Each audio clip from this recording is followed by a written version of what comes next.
Good morning from White House Campground. Join me as I walk you through Paria Canyon and all the way to the confluence of Buckskin Gulch and through Buckskin Gulch as far as I could go. This is the world's longest and deepest slot canyon. The beauty of this slot canyon will blow your mind away. It is one of the most beautiful places I have ever been and offers a unique experience to all who visit.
Well, good morning.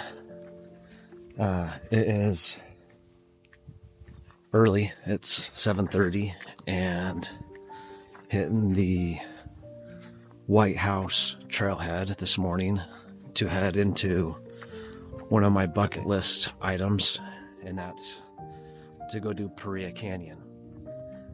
Unfortunately, we were not able to secure permits to do Paria Canyon all the way through to Lee's Ferry, which that's my bucket list item, but getting to get to go in and explore and at least go down all the way to Buckskin Gulch. So here we go. Hey, look who I brought with me today. I got a gnome with me back there. Oh, don't you know him? I was just down at the Grand Canyon 3 weeks ago, and crossing the Grand Canyon, seeing how chocolatey the Colorado is, and you wonder, okay, well, what makes it this way? And then you see what feeds into it, and all these rivers and tributaries that feed into it all pick up this dirt sediment from Utah, carry it into it, and basically dye the river.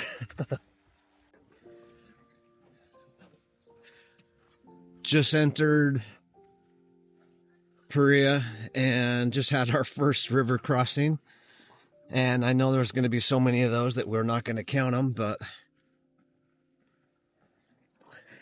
just as the sun rises and you've got the beautiful river here, this is what it's about. Oh man, freaking beautiful here. That water's pretty chilly. I would estimate it to be 45 degrees because it is cold. But this is awesome.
I'm totally a simpleton.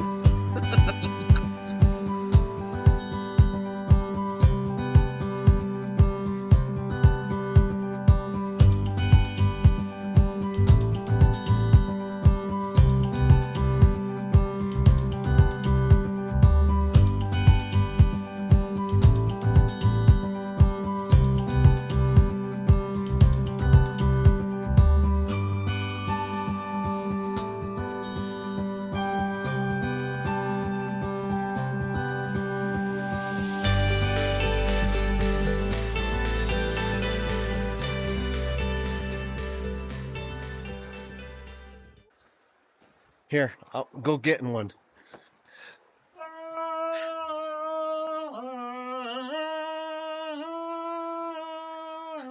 What the fuck?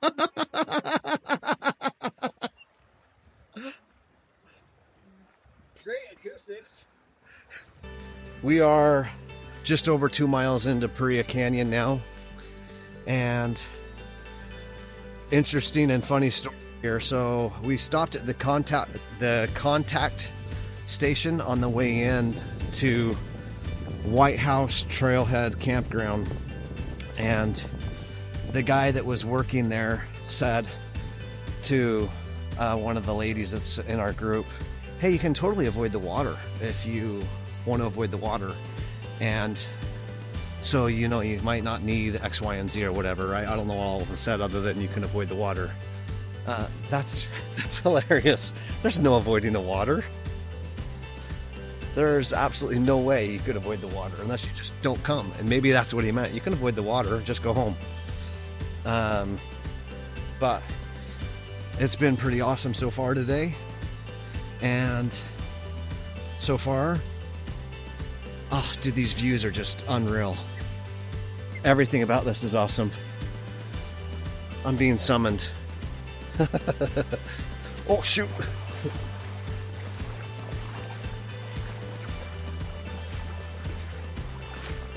What a spectacular place to be. I wish we had permits. I wish we could come down here with our backpacks and set up camp and do a 3-night camp through here and do the full 40 miles to Lee's Ferry. But, well, now we've got a goal for another time.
So someone in our party was counting the number of river crossings, and I don't know if she's still counting, but it's futile. We've got to be, well, I mean, over 50, easy. And we're still heading down one way, and there are sections, in fact, we're entering a section right now, where the river is wall to wall. Let me show you this. So as you can see here, there's no river crossing here. We are wall to wall water. And as I'm walking through this, it's about 12 inches deep, maybe not quite 12 inches. It's still cold, but it's warmed up. The weather has warmed up, the temperature outside has warmed up, and it actually is quite refreshing. I can't imagine if you had to go all the way under for any reason. The water was extremely high, running really high. That might be a logistical challenge. Just kind of want to be in my own head and be in my own thoughts and not be forced to have a conversation right now. Anyway, this is beautiful. It's absolutely stunning. And this has been such a cool experience so far. And had we been backpacking, we have not yet made it to my first destination for an overnight stay, excuse me. We just ran into a lady, 68 years old, doing this solo. She lives in Kanab, Utah. And so this for her is a pretty regular hike. She does it a couple times a year, she says, because it's so close to her home. And she didn't do it at all last year because of the extreme winter conditions that Utah had. This place is no joke. Even though this is super awesome and super fun, you have to take this stuff seriously. And you've got to check the weather, and you've got to know the conditions, and you've got to know what you're doing. There were 4 people that died in here last year. And there are unforgiving conditions. Oh.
Holy crap, that is just beautiful. Wow.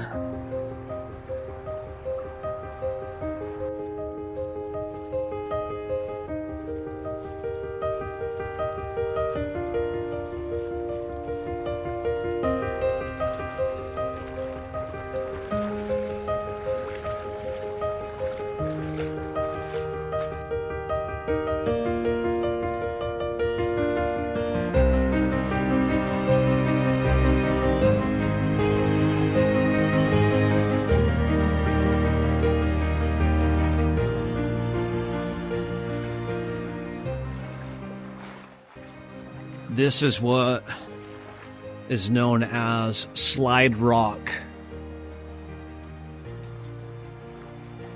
A completely freestanding rock from the rest of the canyon that separated. And as you go in here, you can see the skylight coming in. Jeez, I keep tripping. It's not even leaning against the canyon wall anywhere. Wow.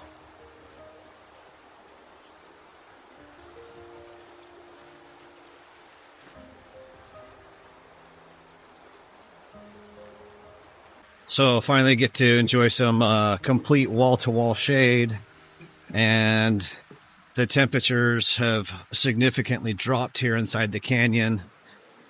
As a reminder, this is mid-April. I don't even know what the date is. It's like April 20th or something. But it's still absolutely beautiful, gorgeous day. Checked the weather, obviously, within about 50 miles of Paria Canyon, and it was nothing but blue skies, 0% chance of rain anywhere. And all of this runoff comes from Bryce Canyon. And Bryce Canyon did have some snowfall a week ago, and it still has snow in Bryce Canyon today. So that's where this runoff comes from. That's where the Paria is fed primarily from, I guess, is the snowfall in Bryce Canyon. So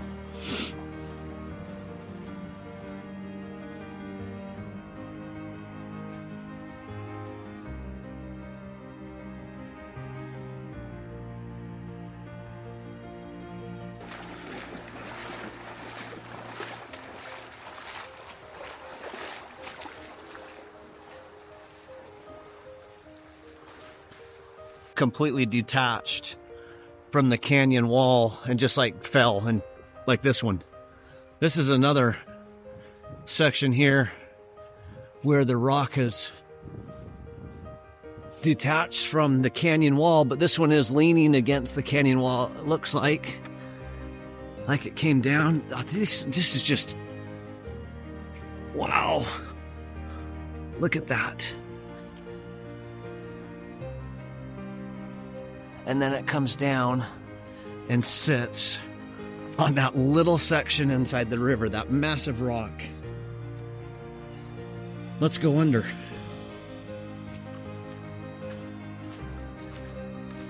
Oh, that's deep. Oh, shoot. Keep walking.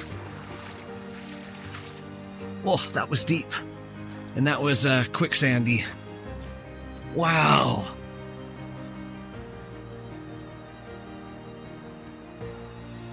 Just cool. I think I'm pretty easily entertained.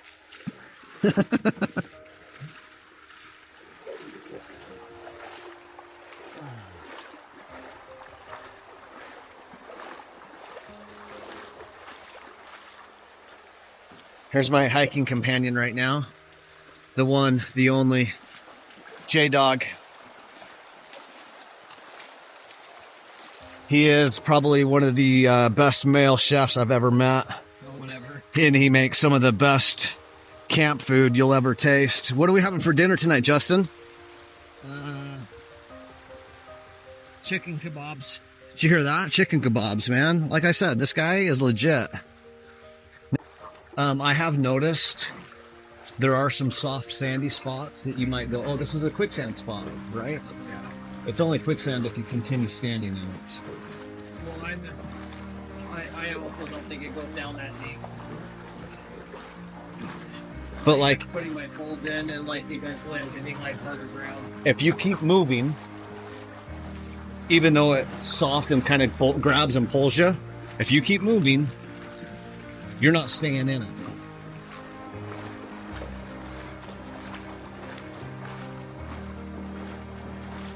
So the secret is just to continually move.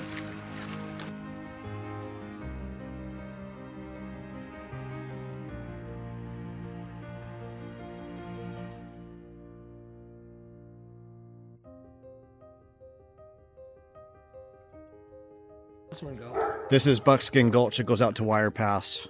How far is it that way? This is the longest slot canyon in the world. Oh, it's just how long? I don't know. Let's go talk to these people. Yeah, you did that.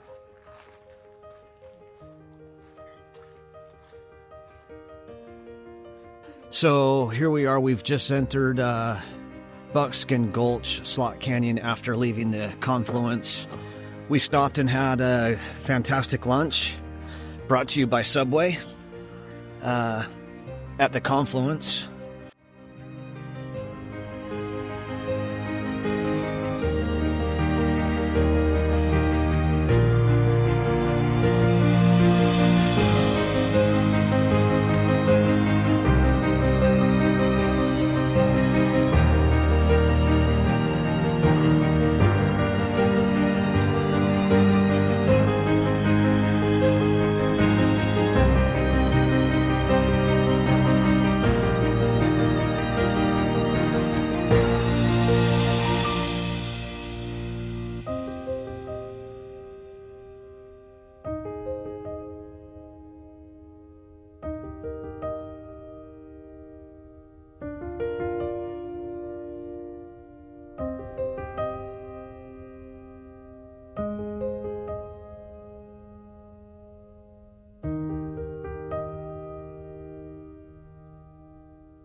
I've said it before, and I'll say it again.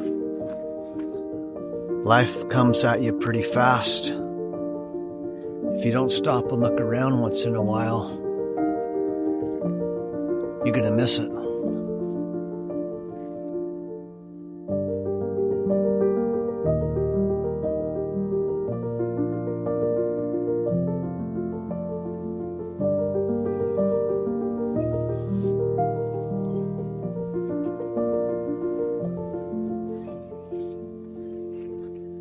I mean, you could totally pitch a tent right there on that ledge. Yeah.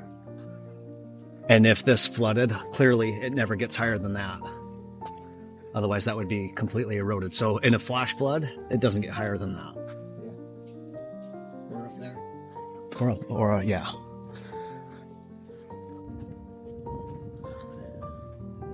This is, we just made it around the corner into Buckskin from Confluence.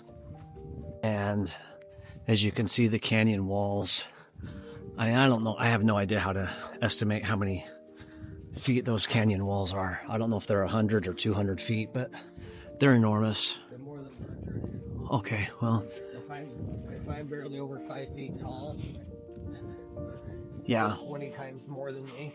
Okay, so they're probably close to 200 feet, but they're ginormous.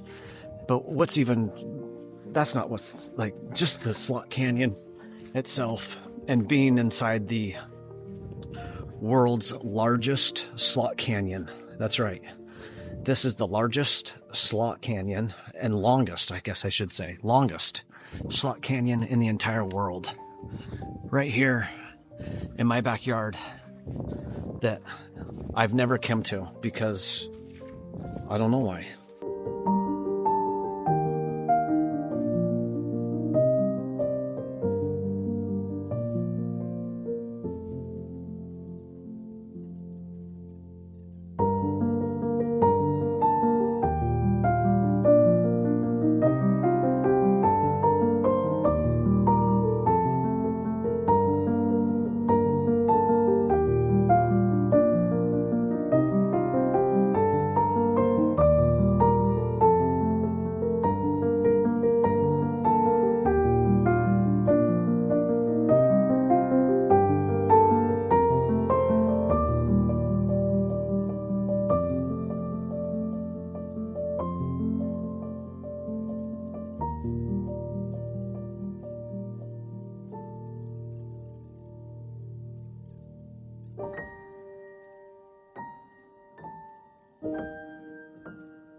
Here's the situation.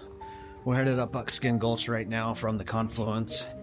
And as we head up this, every corner, it's, oh, we'll turn around at the next corner. And we'll turn around at the next corner. Because we still have to go back out to White House Campground. And according to my Garmin, we are 13 miles in on the day. And so we got 13 miles back to our campground. But we just passed someone coming down Wire House. Or I'm sorry, yeah, they came from Wire Pass.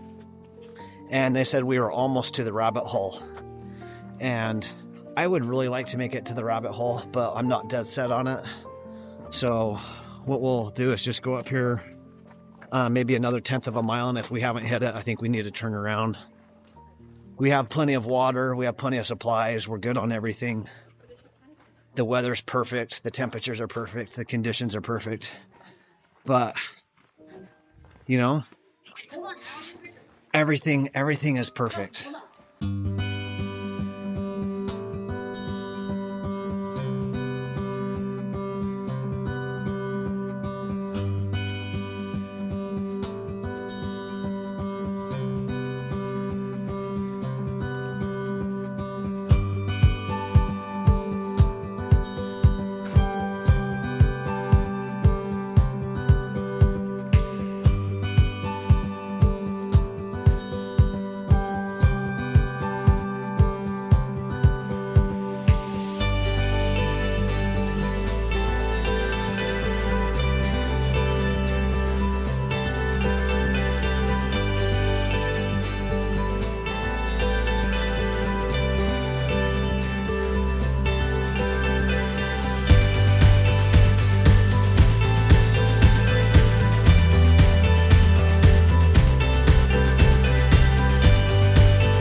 Well, still headed out of Paria to White House Campground, and caught up to the girls that we left at Confluence, and we went up 2 miles, and then I pretended to be a runner and caught up to them, and had to throttle back, and we're just enjoying the scenery and walking out.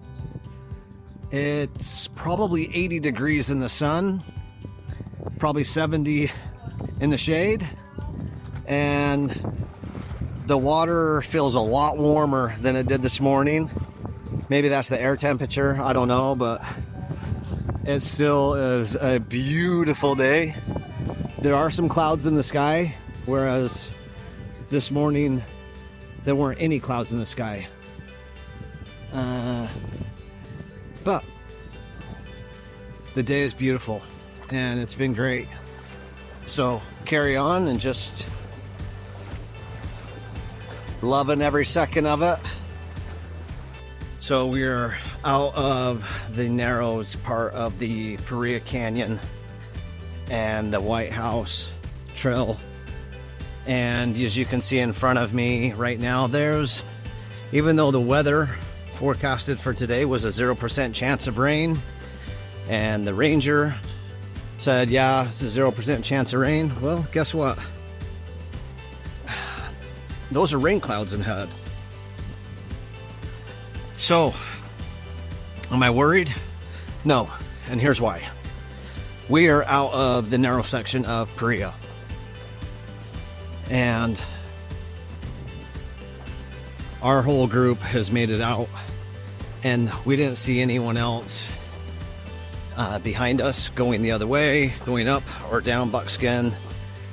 So if we should get rain from those clouds ahead, I think that everyone we have seen today on the trail will be out safely. Unless you had some backpackers that we didn't see, which is entirely possible. I want to thank Outdoor Research for my Echo Sun hoodie that I'm sporting today, that has kept me out of the sun, and I've been able to stay sunblocked that way. So if you don't have a sun hoodie from Patagonia, Outdoor Research, Outdoor Vitals, those are the 3 companies that I have purchased sun hoodies from, and I like them all. They all serve the same purpose. I just alternate which one I am wearing. And down here for this weekend, I brought my Outdoor Research Echo hoodie and my Outdoor Vitals sun hoodie, and I've worn both. So, you know, that's the best form of sunblock out here. Protect your skin from the elements, especially from the UV rays.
Just met a cool couple from Cortez, 5-hour drive in, and they snagged a permit for overnight camping, and they're just doing one overnight as opposed to going in and heading all the way out Lee's Ferry, which is what I wanted to do.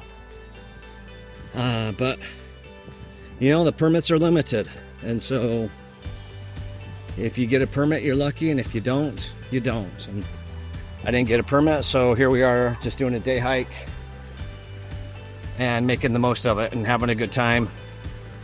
So you do what you can do. This is super cool. Check this out. Might have to cross the river to get in there closer.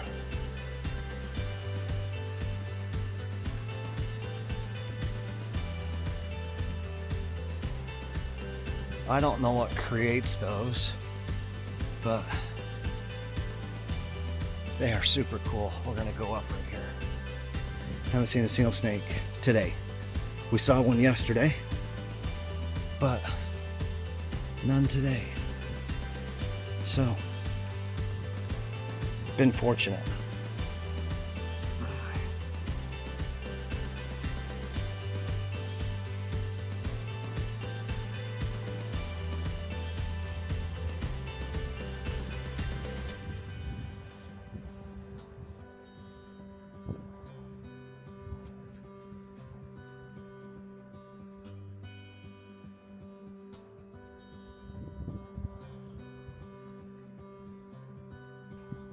Well, yet another river crossing, but there's more of these little windows. I don't know what the technical term is for these. They're super cool looking, where the water and erosion have taken the time and toll on the rock and eroded away and created these cool little places in these little alcoves. Maybe that's the word. Anyway, let's keep going.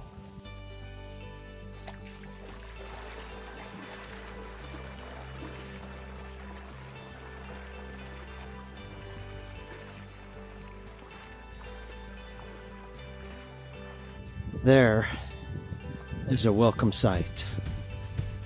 That is the parking lot of White House Campground. And that therefore means we are just about done. No more river crossings today. Oh wow, what an epic journey.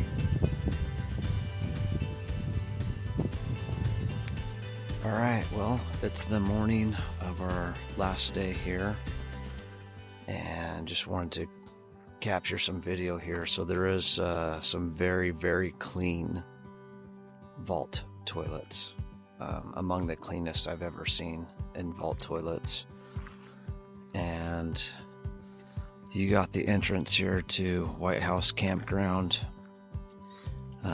This is a first come, first served site for all sites, whether that is the tent sites or the RV sites. And you scan and pay, and that's how you do that here. There's a QR code that you're supposed to scan, and there's some tips here as far as what you need to know here. For example, I brought my drone, but you can't fly your drone in here. Morning.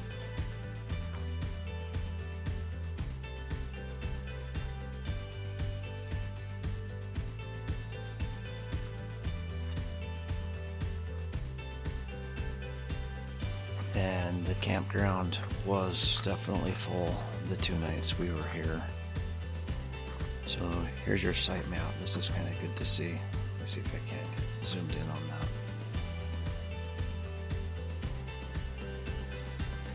So temperatures definitely dropped last night.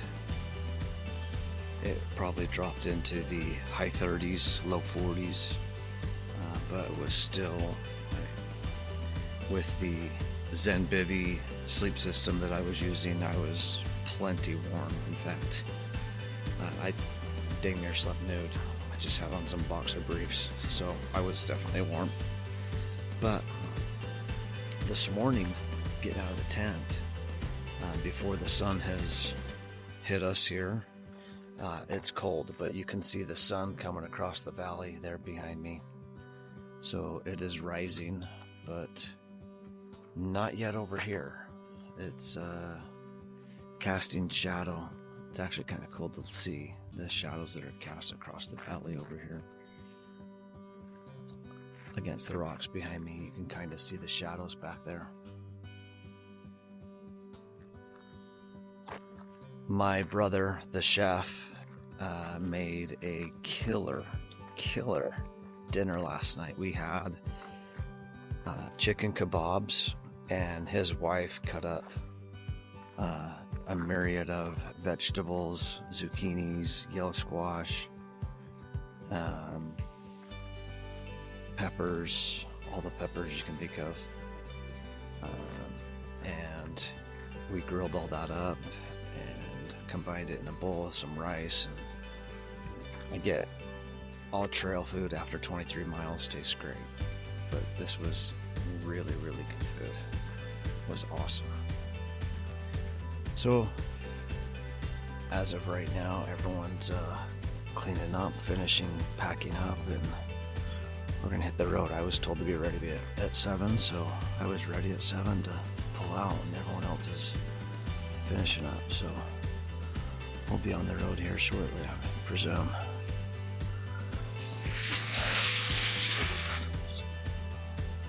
Let's walk through here and just show you this campsite. It's going to be a few minutes before they're all ready.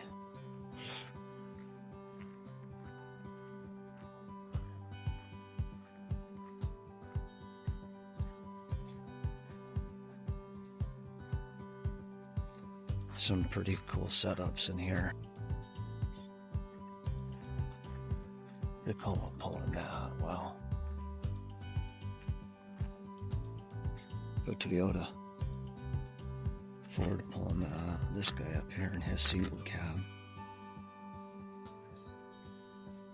His outfit.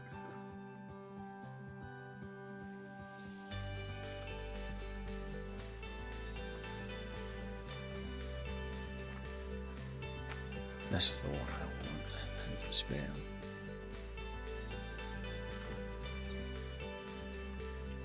It's the 170-inch wheelbase. This is where you park for the tent sites. And you got more setups coming back to you. through the RV sites.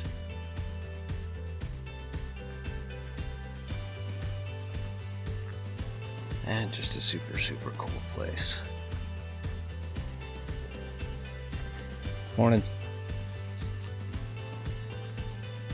And looks like we're all cleaned up and maybe even ready to go here soon. Alright. Let's rock and roll. The gnome says it's time to go. Gnome, say goodbye.